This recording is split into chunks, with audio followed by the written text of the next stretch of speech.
Toc toc, réveillez-vous les amis. Shalom. Nous sommes hymne spirituel matinal.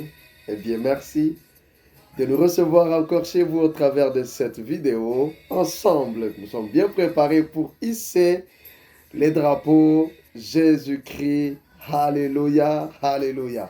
Nouveau jour, nouvelle vie, nouvelles opportunités pour vous et pour moi. N'est-ce pas les amis? Alléluia, alléluia. Les amis, nous bénissons les Seigneurs. Notre thème de l'année, c'est une année de profondeur avec Dieu. Et nous sommes en train de parler des délaissés pour compte. Il y a certaines catégories des gens que nous avons catégorisés comme étant des délaissés pour compte. Et nous sommes déjà en train de parler des rétrogrades dans la foi. Je pense que jusqu'ici, ça vous a parlé et ça vous a béni. Merci à vous tous qui ne cessez de nous faire parvenir vos témoignages, vos encouragements. Ça nous fait du bien. Vous qui ne cessez de partager cette émission. Et beaucoup sont en train de s'abonner massivement. Et vous, qu'attendez-vous, bien-aimés frères et sœurs, pour vous abonner? Aha. Aha. Celebrate. Jesus. Celebrate. Wow. Frère, si un homme vient à être surpris en faute, vous qui êtes spirituels, redressez-les avec un esprit de douceur. Prends garde à toi-même, de peur que tu ne sois aussi tenté. Portez les fardeaux les uns des autres et accomplissez la loi de Christ. Wow! Galates, chapitre 6, les premiers et les deuxièmes versets. Aujourd'hui, nous avons commencé avec un passage biblique, n'est-ce pas? Est-ce qu'on ne peut pas acclamer les Seigneurs? On ne peut pas acclamer la parole du Seigneur, celle que nous venons de lire. Les amis, ça nous parle clairement et aisément. Waouh! Les amis, pendant que dans la connotation humaine, la loi, c'est quelque chose de horrible. La loi, quand on entend parler de la loi, c'est quelque chose de horrible. C'est quelque chose de terrifiant. Ouh la loi, ouh là là, là il y a la loi. La loi doit s'appliquer. Ça fait peur, ça terrifie. La loi dans la connotation humaine. Eh bien, pour Christ, la loi est très simple. Pour Christ, la loi est très simple. Vous l'avez compris, les amis. La loi devient très simple pour Christ. C'est-à-dire sa loi est tellement douce. Waouh! Aha! Aha! Ceux-là qui ne sont pas encore à Christ, qu'est-ce que vous attendez? Venez goûter. Venez goûter les amis. Christ est tellement waouh. Sa loi est tellement douce. Aha. Aha. Les amis, surtout quand on en parle en latin. Avez-vous déjà entendu cette phrase latine? Quand on parle de la loi en latin, quand on dit dura lex, sed lex. Vous sentez même l'accent, ça change. Dura lex, sed lex. La loi est dure, mais c'est la loi quand même. Vous sentez? Là, les gens qui ont fait les droits, là, ils savent comment quand ils disent ça avec leur livre, là. Dura lex, sed lex. Avec cette tonalité. Et lorsque c'est en face de vous qu'on est en train de parler, ou bien c'est contre vous que la loi doit être orientée, et là vous sentez du lourd, ça vous fait trembler. Lorsqu'on prononce cette phrase, dura lex, sed lex, là directement, dans notre pensée, nous tremblons face à la loi. Mais à quoi consiste la loi de Christ, selon ces passages que nous venons de lire? Je pense que vous avez bien suivi ces passages. À quoi consiste la loi de Christ, selon ce que nous venons de lire, les amis? Il s'agit de quelque chose de non pesant, quelque chose de non compliqué, quelque chose de non pesant, les amis. Mais waouh! Tout est waouh quand il s'agit de Christ, comme je l'ai toujours dit. Quelque chose de cool. Permettez-moi de dire ça. Quelque chose de mignon. Comme quand on a les enfants à la maison, ils disent « C'est joli, maman, c'est joli, c'est mignon. » Quand il s'agit de Christ, la loi, c'est quelque chose de cool, de joli, de mignon. La loi. Alléluia. C'est-à-dire sa loi, la loi de Christ consiste à regarder les fautifs. On regarde les fautifs, les amis, comme soi-même. Il y a un fautif à côté. Mais vous les regardez comme vous-même. C'est ça la loi de Christ. Wow. Vous les regardez comme vous-même. C'est comme si vous vous disiez à vous, ça aurait été moi. Ça aurait été moi à sa place. En faisant ça. Voilà la loi de Christ. Est-ce que ça fait peur? Est-ce que c'est terrifiant? N'est-ce pas, c'est joli? Nous acclamons Christ, les amis. Nous acclamons Christ dans nos vies. Nous acclamons Christ dans nos maisons, dans nos familles, dans nos nations. Nous acclamons ce Christ, mes amis. Oh, cet homme de Jésus nous a tirés d'aussi loin, les amis. Et toi qui n'es pas encore attiré dans le filet de Christ, là, il n'y a pas de... Oh là, là, nous sommes libres, les amis. Il nous a tirés d'aussi loin. Sa loi, c'est joli. Alléluia. Donc, alors, les amis, lorsque vous dites, c'est comme si ça aurait été moi à sa place. Et lorsque vous dites ça, vous dites, ah, alors j'ai choisi de lui faire les yeux doux. À ce fautif-là, j'ai choisi de lui faire les yeux doux. J'ai choisi de les regarder avec douceur. J'ai choisi de l'aimer. Il est fautif, oui. Ça aurait été moi-même. J'ai choisi de l'aimer. Il est fautif. Il est retourné dans l'ivrognerie. Flagrant délit, on l'a attrapé. Il est dans ces sources-là. Et j'ai choisi de faire quoi? J'ai choisi de l'aimer. C'est ça la loi de Christ. C'est ça la loi de Christ. Nothing else. Nothing much. Rien d'autre. C'est ça la loi de Christ. J'ai choisi de l'aimer. Waouh. Il a rétrogradé, c'est sûr, cet homme ou cette femme. Elle a rétrogradé. Et d'ailleurs, oui, cette personne, il est possible qu'elle a été attrapée à flagrant délit. À flagrant délit. Je me rappelle un peu de cette blague qu'on faisait quand on était encore à l'école secondaire. On ne comprenait même pas ce qui signifiait flagrant délit. Et nous, quand on disait ça au passé, moi personnellement, j'attendais flagrant délit. Et là, je voyais les mots drap dedans et puis les lits.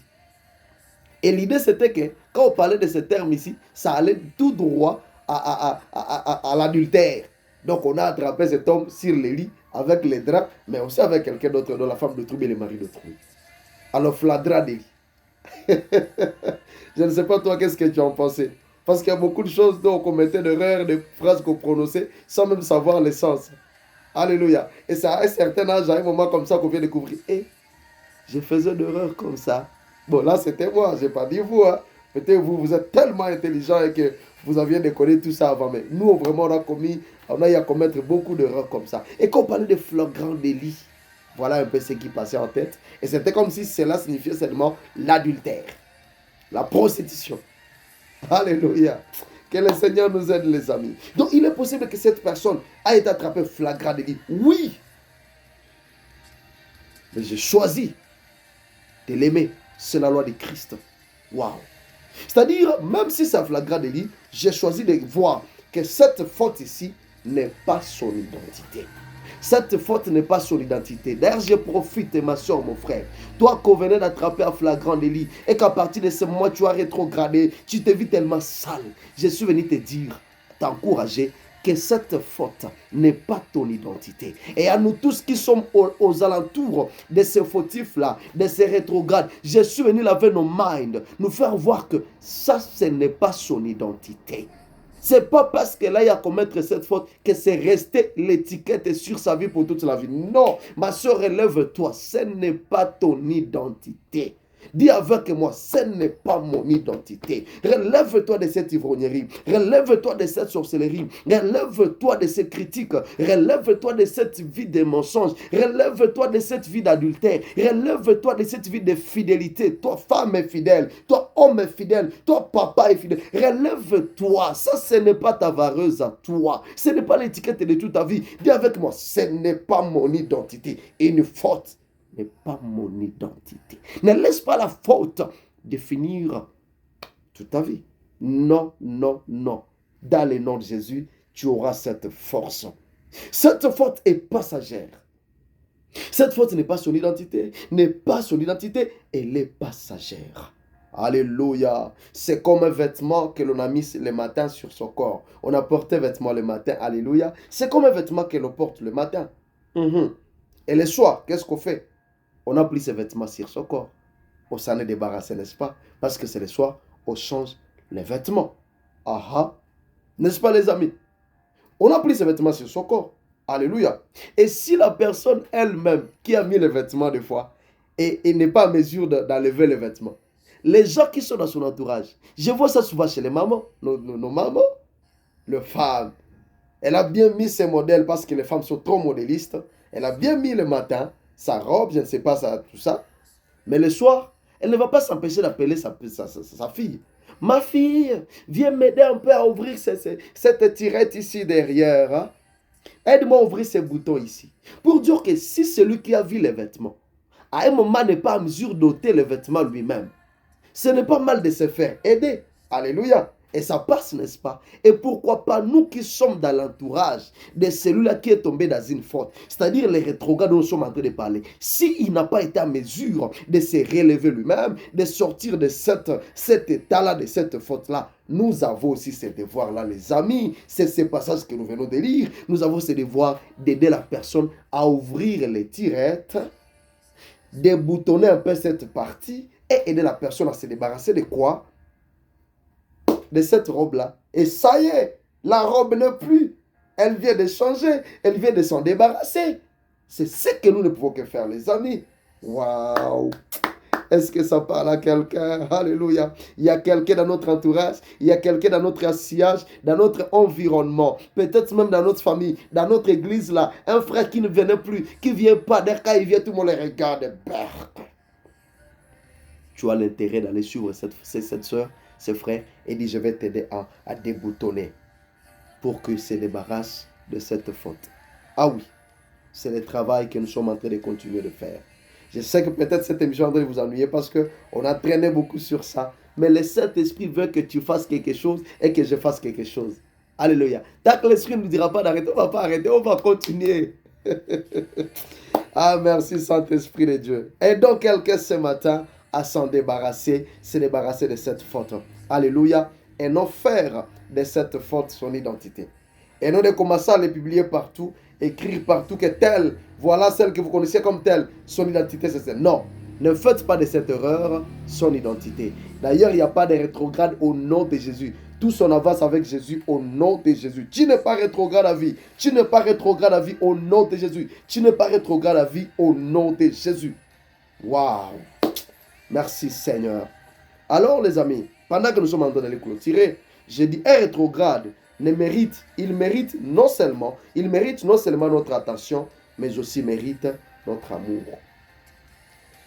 Non seulement notre attention, mais aussi notre amour pour les rétrogrades qui est dans notre entourage. Ah oui, les jugements que nous devons lui porter, les jugements qu'on doit porter à cette personne si rétrograde aujourd'hui, c'est de lui dire que puisque Dieu t'aime, alors nous aussi nous t'aimons.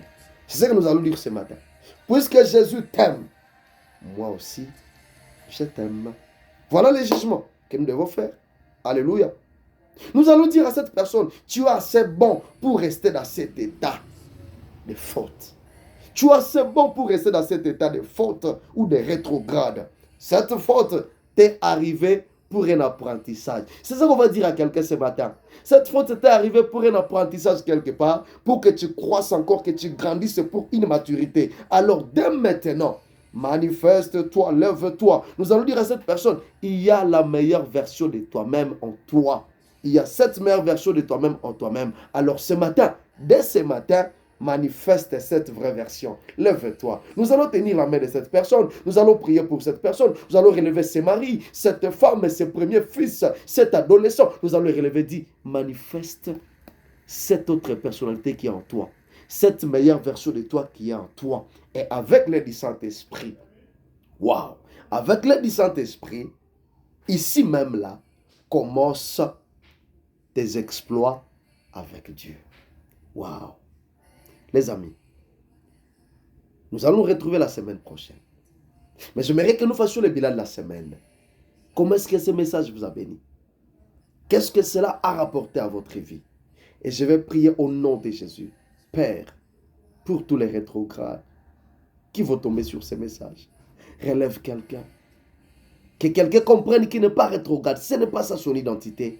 Dans le nom de Jésus-Christ. Et je prie pour celui qui se croit être encore debout. Oh Seigneur, aide-nous à faire notre travail comme il est faut.